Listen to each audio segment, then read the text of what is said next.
माथे में बांधने वाली बिंदी 10 के 12 पत्ते, सिंदूर 10 रुपए का, पानी की बोतल। मंदिर के विकास के लिए जो भी आपकी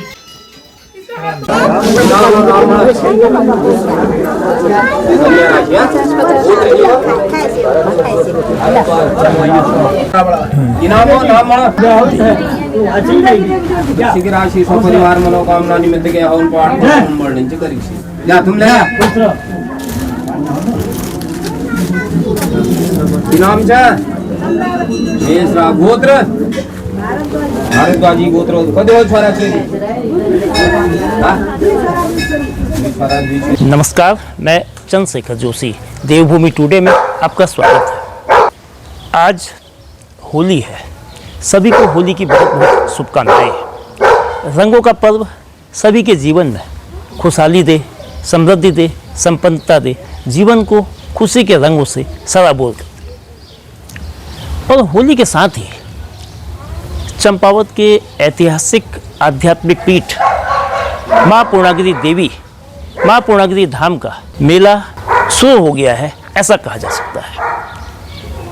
यद्यपि इस बार और बल्कि पहली बार पूर्णागिरि धाम के मेले का आगाज होली के एक दिन बाद नहीं, बल्कि होली से 6 दिन पहले 27 फरवरी को शुभारंभ किया गया।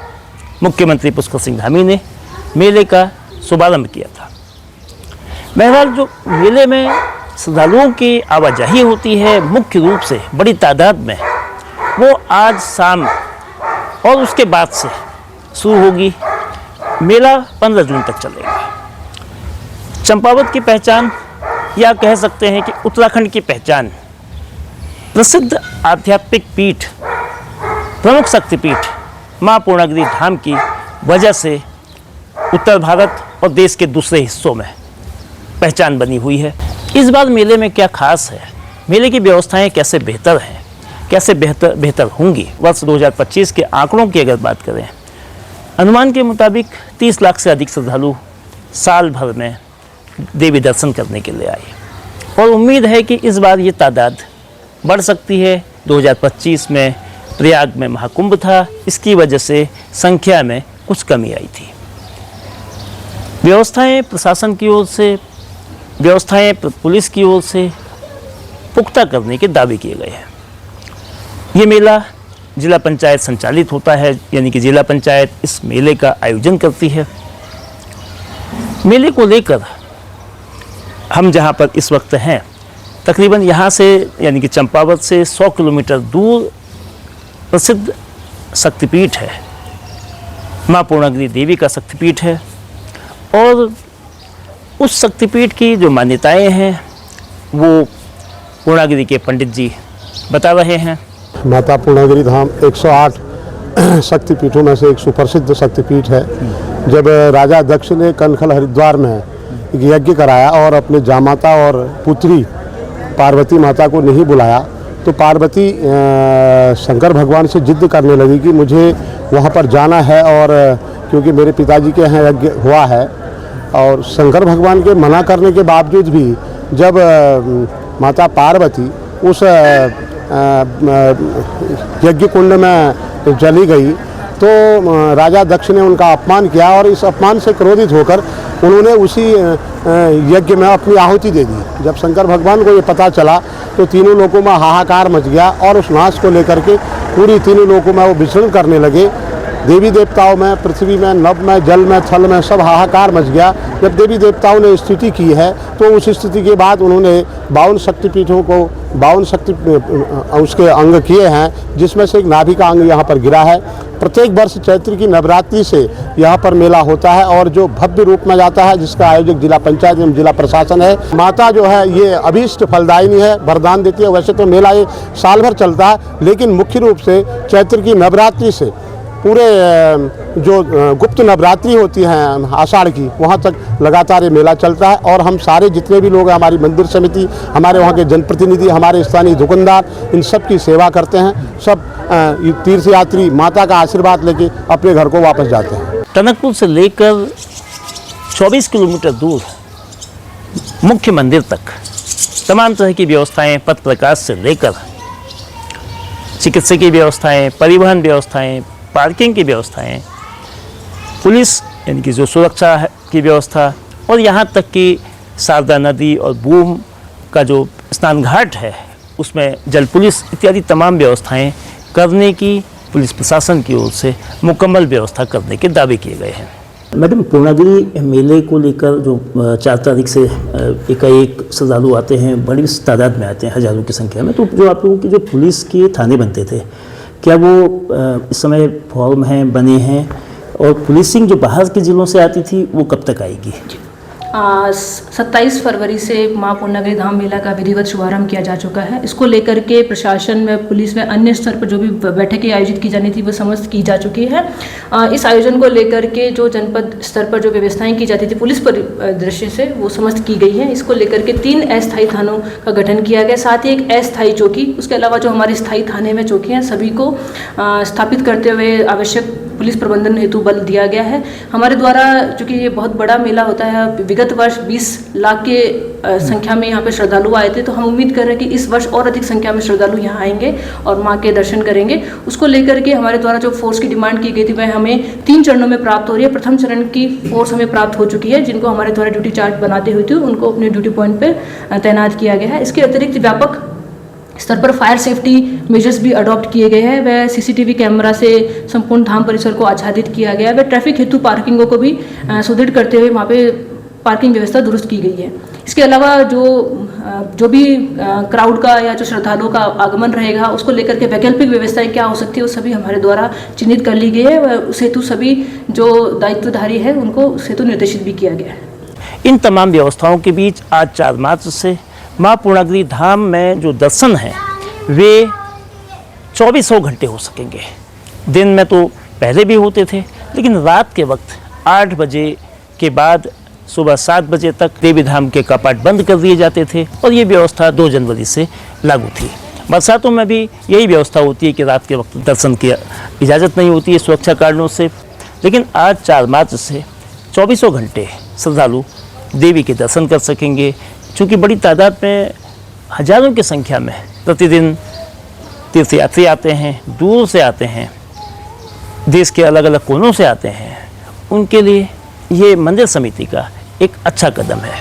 पूर्णागिरि मंदिर समिति के अध्यक्ष पंडित किशन तिवारी का कहना है कि तीर्थयात्रियों की सुविधा, तीर्थयात्रियों की आस्था को बनाए रखने के लिए मंदिर समिति तमाम प्रयास कर रहा है और प्रशासन के साथ हर स्तर पर सहयोग कर रहा है। प्रशासन के स्तर पर तीर्थयात्रियों को क्या सुविधाएं दी जा रही हैं, इस बार मेले में क्या खास बंदोबस्त किए गए हैं, किस तरह से आस्था के इस धाम को अधिक से अधिक श्रद्धालुओं के जरिए अच्छा संदेश देश के दूसरे हिस्सों में पहुंचाने के लिए प्रशासन ने क्या बंदोबस्त किए हैं, आइए जानते हैं जिला मजिस्ट्रेट मनीष कुमार से। डीएम साहब, पूर्णागिरि मेला इस बार होली से पहले 27 फरवरी से शुरू हो गया। मुख्यमंत्री धामी साहब ने उसका इनॉग्रेशन किया, लेकिन जो श्रद्धालुओं की आमद है, श्रद्धालुओं की आवाजाही है, वो कल होली जब होती है उसके शाम से, तो वहाँ को लेकर प्रशासनिक क्या तैयारियां हैं? चूँकि बड़ी तादाद में उत्तर प्रदेश और दूसरे राज्यों से लोग आते हैं और कल से ये होगा, तो क्या प्रशासनिक व्यवस्था है? जैसा आपने अभी अवगत किया, पूर्णागिरि मेला इस बार 27 फरवरी को इसका शुभारंभ माननीय मुख्यमंत्री जी के द्वारा किया गया है। इसके उपरांत यहाँ पे सर्वप्रथम जो सुरक्षा की व्यवस्था है उसके लिए हम लोगों ने पुलिस और पीआरडी होमगार्ड्स के माध्यम से व्यापक ड्यूटियाँ जगह जगह पे तैनात की हैं। साथ ही स्वच्छता के लिए सुलभ इंटरनेशनल को इस बार लगाया गया है, तो स्वच्छता की कार्रवाई भी इनके द्वारा विभिन्न स्थानों पर पहले तो कूड़ा सेग्रीगेशन और कूड़ा का निस्तारण दोनों को किया गया है। पार्किंग की व्यवस्थाएं की गई हैं ताकि जो वाहन बाहर से आ रहे हैं या जो वाहन शटल सेवा में चल रहे हैं उनको व्यवस्था दी जा सके, और जो हमारे पर्यटक आ रहे हैं उनको वहाँ पे कोई कठिनाई का अनुभव ना हो। साथ ही रेलवे के द्वारा भी आप लोग विदित होंगे कि 2 अतिरिक्त ट्रेन्स जो हैं उनका यहाँ पे संचालन किया गया है।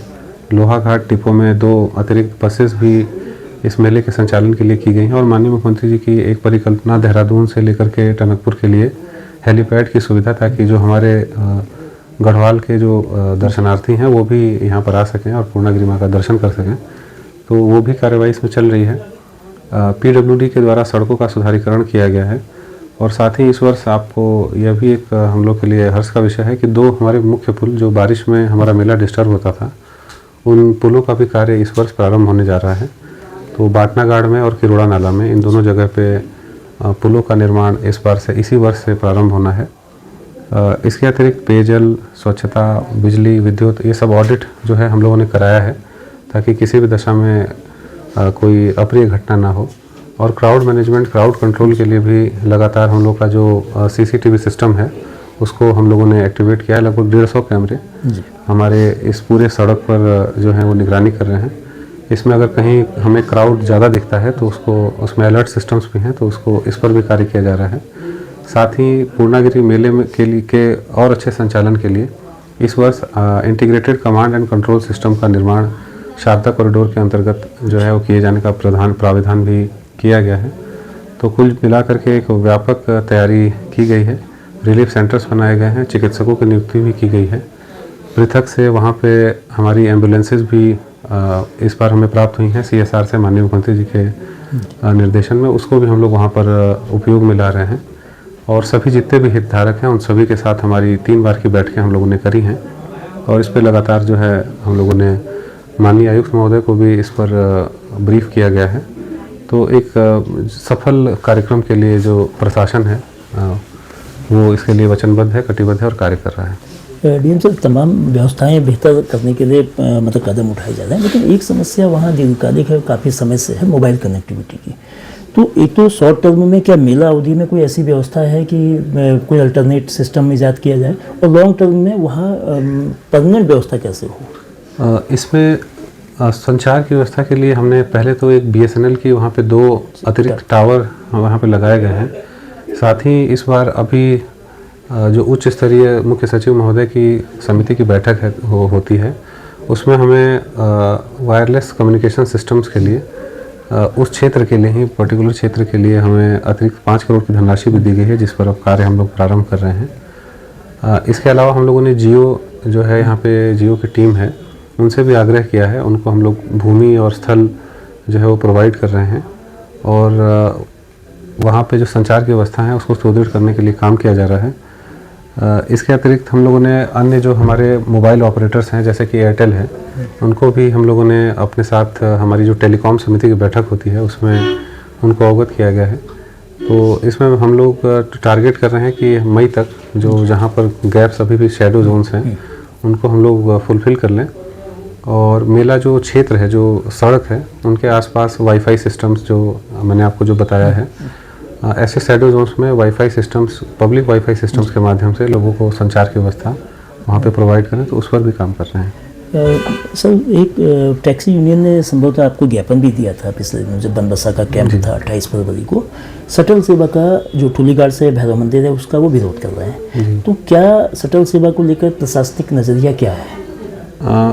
शटल सेवा में जो टैक्सेशन जो पैसा ले रहे हैं, इसमें जैसा विदित है पूरे मेले का संचालन जो है वो जिला पंचायत के द्वारा किया जाता है और पंचायत उसमें मेले की व्यवस्था के लिए कहीं अवस्थापनाओं की सुविधा का विकास करना हो या फिर जो हमारे श्रद्धालु आ रहे हैं उनको सुविधाएं देनी हो, जिसमें टॉयलेट्स हो गए, पानी का पीने का पानी हो गया या विद्युत के जो लाइट्स हो गई, ये सभी चीज़ें जिला पंचायत जो है वो करती है।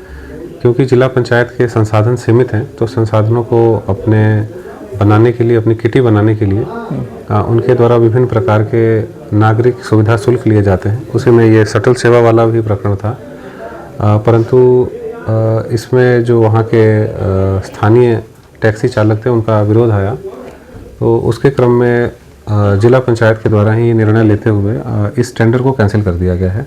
और वर्तमान में जो जिस प्रकार से सभी नागरिक जहाँ जो पार्किंग शुल्क वगैरह देते हैं, उसी प्रकार की सुविधा जो वहाँ के जितने टैक्सी चालक हैं उनके द्वारा किया गया है। साथ ही इसमें एक समिति से एक जांच भी कराई गई है कि वहाँ की धारण क्षमता कितनी है, कितनी गाड़ियाँ एक दिन में मेले के साथ जिसमें निजी वाहन आ रहे हैं चल सकती हैं। तो उसकी गणना की गई है जिसमें 60 से 100 के आसपास वाहन के बारे में बताया गया है भैरव मंदिर पे। तो वहाँ से शटल सेवा के लिए इसको हम लोग जो है रैशनिंग कर लेंगे। वहाँ पे कई सारी यूनियंस हैं, उन सभी को मैंने अपनी बैठक में बताया था कि वो इस क्षमता के अंतर्गत अपने गाड़ियों का नाम नंबर दे देंगे और सभी को उसमें सहयोग करते हुए मेले के सफल संचालन के लिए और सभी को उसमें लाभ भी हो, यहाँ के स्थानीयों को लाभ हो, तो उसके लिए जो है प्रबंधन किया गया है।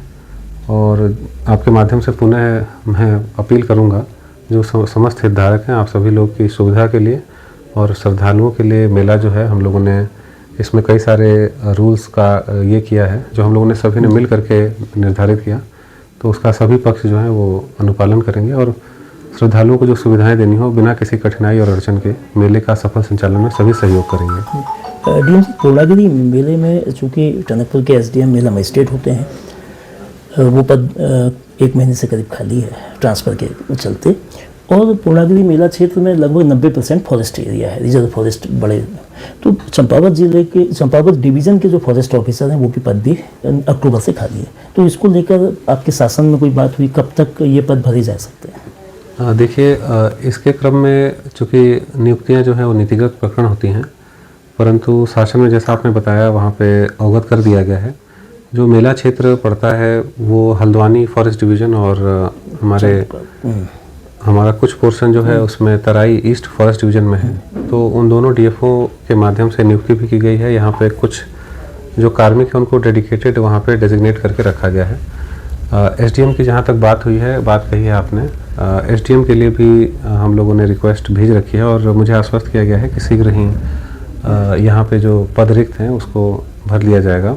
वर्तमान में वैकल्पिक व्यवस्था के तहत हम लोगों ने जनपद चंपावत के जो सदर के एसडीएम हैं उनको वहाँ नियुक्ति दे रखी है और वो वहाँ पे कार्य कर रहे हैं। तहसीलदार का पद वहाँ पे भरा हुआ है और यहाँ पे मेरे और एडीएम के द्वारा भी निरंतर इसकी मॉनिटरिंग करके कि किसी प्रकार का व्यवधान ना हो, प्रशासनिक जो व्यवस्थाएं हैं वो चलती रहें, उस पर कार्य किया जा रहा है। और जैसा मैंने आपको पहले भी बताया कि उच्च अधिकारियों को इसके संबंध में बताया गया है और मुझे आश्वस्त किया गया है कि शीघ्र ही ये जो पद रिक्त हैं वो भर दिए जाएंगे।